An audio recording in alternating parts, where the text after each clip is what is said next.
नमो बुद्धाय, जय गुरुदेव। मेरा नाम पवन कुमार है। आज आप सभी को, सभी मेरे साथियों को, दोस्तों को, भाई-बहनों को अंतर्राष्ट्रीय योग दिवस की बहुत-बहुत शुभकामनाएँ। आप सभी स्वस्थ रहें। जो लोग इस संसार में योग के साथ जुड़ जाते हैं,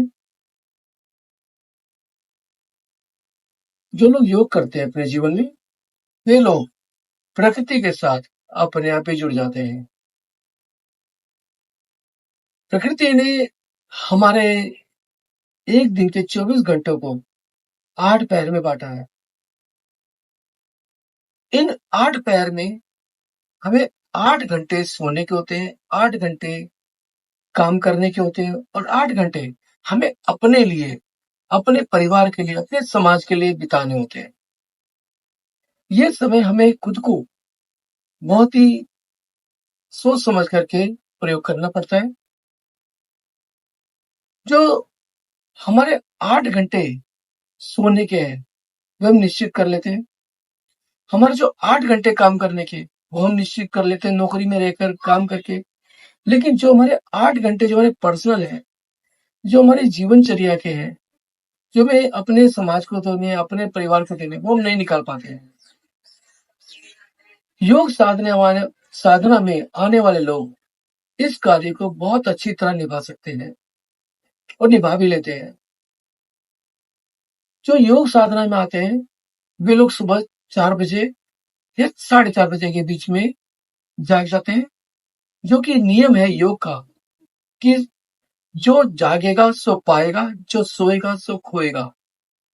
early to bed, early to rise. जो लोग जल्दी नहीं उठेंगे, वो अपने जीवनचर्या को जल्दी शुरू नहीं कर सकते। जैसा कि हम पहले जान चुके हैं कि 8 घंटे हमारे सोने के और 8 घंटे हमारे काम करने के। तो जो हमारे जो दूसरे 8 घंटे हैं, तीसरे 8 घंटे जो, उनको हम कैसे निकालेंगे? वो निकालना बड़ा मुश्किल है। उनको हमने बहुत ही टैक्टफुली निकालना है अपने जीवन से, अपने दिनचर्या से। इसके लिए हमें सवेरे 4 बजे से 4:30 बजे के बीच में उठना पड़ेगा। फ्रेश हो, अपने तैयार होकर के हमें अपने जो योग क्रियाएँ हैं, उनको करना चाहिए, योग करना चाहिए। इस समय में हम लोग अपने योग करने के बाद 1 से डेढ़ घंटा तक योग कर सकते हैं हम लोग। फिर उसके बाद हम लोग फ्रेश हो सकते हैं, नहा धो सकते हैं, अपना नाश्ता पानी करते हैं। चाहे तो उस दौरान हम कुछ किताबें पढ़ सकते हैं। थोड़ा समय बचता है 20-25 मिनट का। हमें योग क्रियाएँ जो अपनी है, एक्सरसाइज जो है, वो हमें 7 सवा 7 बजे तक खत्म कर लेनी चाहिए, समाप्त कर लेनी चाहिए। यदि हम ऐसा कर लेते हैं, तो हमारे पास अपने कार्यालय जाने के लिए, अपने काम पर जाने के लिए हमारे पास हमारा समय बचता है। हम नहा धो करके अपने कार्य के लिए जा सकते हैं। उसके बाद हमारा जो दूसरा पैर है, वो शुरू हो जाता है काम करने का। ये 8 घंटे हमें 9 बजे से लेकर के शाम के 5:30-6 बजे तक अपने काम पर बिताने होंगे, अपने कार्यालय में बिताने होंगे। उसके बाद जब 5:30-6 बजे के बाद हम लोग अपने घर पर आते हैं, फिर से हमारा ये सामाजिक जीवन आरंभ हो जाता है, जिसमें हम अपनी शादी का निपटाते हैं, कभी-कभी जाना होता है, अपने फैमिली को देना, अपने समाज को देना है। इस दिनचर्या को पूरा करने के लिए हमें सुबह जल्दी उठना ही पड़ेगा। सवेरे जागे बिना, जल्दी जागे बिना हमारी नैया पार नहीं लगेगी। हम 8 घंटे काम के और 8 घंटे सोने के तो बहुत आसानी से निकाल लेते हैं, लेकिन समाज के, परिवार के समय को निकालना भी बहुत ही आवश्यक है। योग करना बहुत आवश्यक है। यदि हम लोग योग नहीं करेंगे, एक्सरसाइज नहीं करेंगे, अभ्यास नहीं करेंगे, प्राणायाम नहीं करेंगे, क्रियाएं नहीं करेंगे, तो हम रोग से भर जाएगा हमारा शरीर। हम स्वस्थ नहीं रहेंगे। कहते हैं कि एक healthy body keeps a healthy mind. जब हमारा स्वस्थ शरीर होगा, उसी में ही एक स्वस्थ दिमाग वास कर सकता है। इसके लिए हमें जो हमारे दिन के 3 पहर बनाए हैं, उनका हमें बहुत ही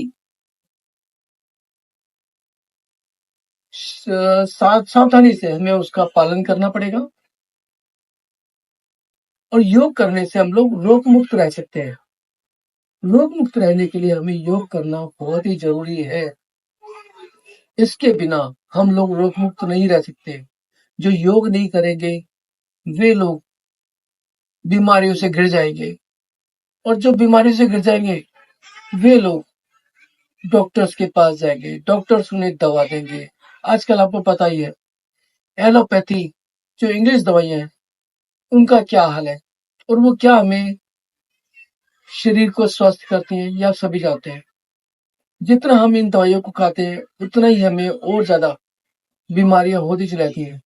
एक बीमारी को समाप्त करने के लिए हम लोग दवाइयां खाते हैं, अंग्रेजी दवाइयां खाते हैं।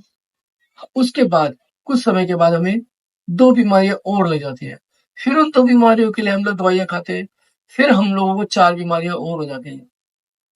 अंग्रेजी दवाइयों के बहुत साइड इफेक्ट्स हैं भाइयों। इसलिए मेरी आपको यही निवेदन है कि आप लोग आज अंतर्राष्ट्रीय योग दिवस के दिन प्रण करें कि आप रोजाना सवेरे जल्दी उठेंगे,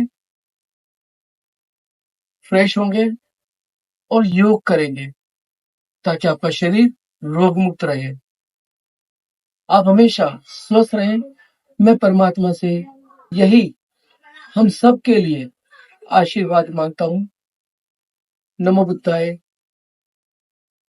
गुरुदेव, जय गुरुदेव।